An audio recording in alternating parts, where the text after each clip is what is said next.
மார்பக புற்றுநோய் என்றால் பெண்களுக்குத்தான் ஏற்படும் என்று பெரும்பாலானோர் நினைத்துக் கொண்டிருக்கின்றனர். உண்மை இது அல்ல. ஆண்களுக்கும் மார்பக புற்றுநோய் ஏற்படும் என்றும் ஆண்கள் அலட்சியத்துடன் இருக்கக்கூடாது என்றும் மருத்துவர்கள் எச்சரிக்கின்றனர். உலகளாவிய மார்பக புற்றுநோயில் ஆண்களின் பங்கு 1% உள்ளது.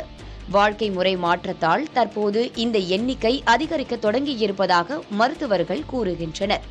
மார்பில் கட்டி போன்று தோன்றினாலோ மார்பக பகுதியில் ஏதேனும் மாற்றங்கள் தோன்றினாலோ அதை அலட்சியப்படுத்தக்கூடாது.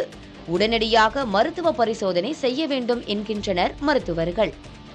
மரபணு மாற்றம், குடும்பத்தில் யாருக்கேனும் மார்பக புற்றுநோய் இருத்தல், மது, புகைப்பழக்கம் ஆகியவையும் ஆண்களுக்கு மார்பக புற்றுநோய் ஏற்பட காரணமாக இருப்பதாக மருத்துவர்கள் கூறுகின்றனர்.